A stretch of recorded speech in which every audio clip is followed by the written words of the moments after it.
En attendant le café, un petit pouce bleu, un commentaire ou un partage, ça fait toujours plaisir. Hey téléphone, j'ai une petite question pour toi. Pourquoi dit-on qu'une personne passe l'arme à gauche quand elle meurt?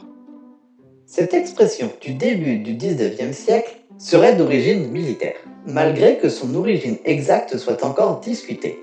La première explication nous raconte que lors des guerres napoléoniennes, les soldats de l'infanterie de la Grande Armée utilisaient de longs mousquets qu'ils devaient recharger très régulièrement après avoir tiré.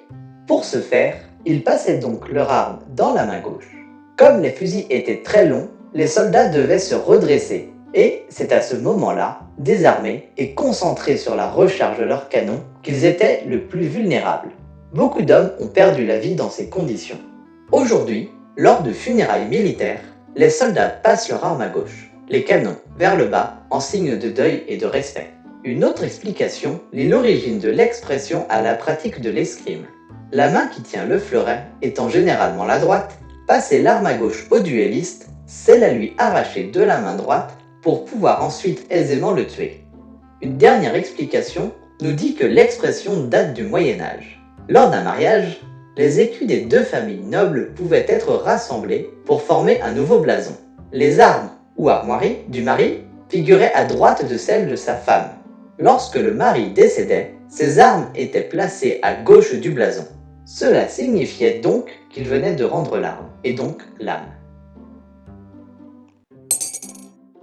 Quelle est la particularité de la crevette pistolet? On pourrait la surnommer le cow-boy des océans, car il semble qu'elle puisse tirer plus vite que son ombre.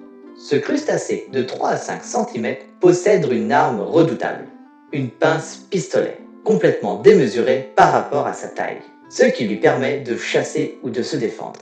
Un claquement de pince et tac, la proie est stupéfiée, assommée, voire tuée. Le tout en moins d'1 seconde. La pince hypertrophiée de l'animal produit un claquement d'une telle force qu'il forme une bulle de cavitation hydrodynamique qui implose violemment, propulsant l'eau dans un éclair de lumière invisible à l'œil nu. Au moment de l'implosion de la bulle, la température de l'eau monte à plus de 5000 degrés, soit autant que la surface du Soleil. Une détonation de 218 décibels se produit également, plus forte qu'une fusée au décollage et même qu'une bombe atomique. Et lorsque deux crevettes pistolets rivales s'affrontent, c'est celle qui réalise la détonation la plus bruyante qui l'emporte. D'ailleurs, cette espèce produit tellement de bruit dans certaines zones du globe qu'elle perturbe le bon fonctionnement des sonars des bateaux ou des sous-marins. Et si par malheur la pince de cette crevette est endommagée ou arrachée, elle a la capacité de pouvoir faire évoluer celle qui lui reste en pistolet, pendant que la première repousse tranquillement. C'est quoi ta petite anecdote pour ce mercredi?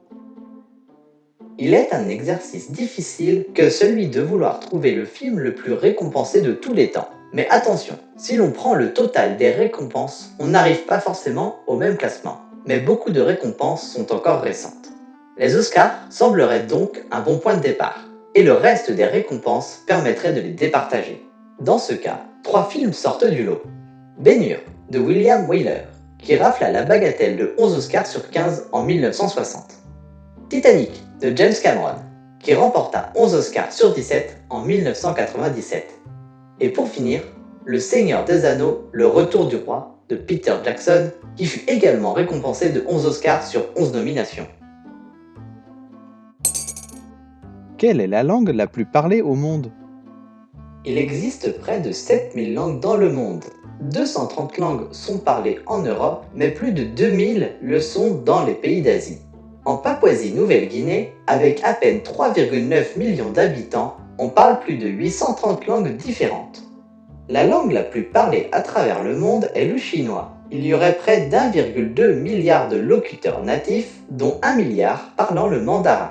Chine, Taïwan, Singapour, Malaisie, mais aussi à travers des communautés importantes, comme au Cambodge, en Indonésie, au Laos, en Russie, en Thaïlande, au Royaume-Uni, ou même en France. En numéro 2, c'est l'espagnol que l'on retrouve. C'est peut-être étonnant, mais l'espagnol compte environ 400 millions de locuteurs natifs de plus que l'anglais. L'anglais, comme langue maternelle, est la troisième langue la plus parlée dans le monde, avec environ 360 millions de personnes.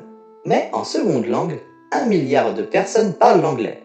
L'anglais est considéré comme la langue des affaires, des voyages et des relations internationales. Le français serait quant à lui placé 17e de ce classement en comptant seulement 76 millions de locuteurs natifs répartis principalement en Europe, comme la France, la Belgique, la Suisse, le Luxembourg ou l'Italie. Mais aussi en Amérique, comme au Canada, à Haïti, en Guyane française.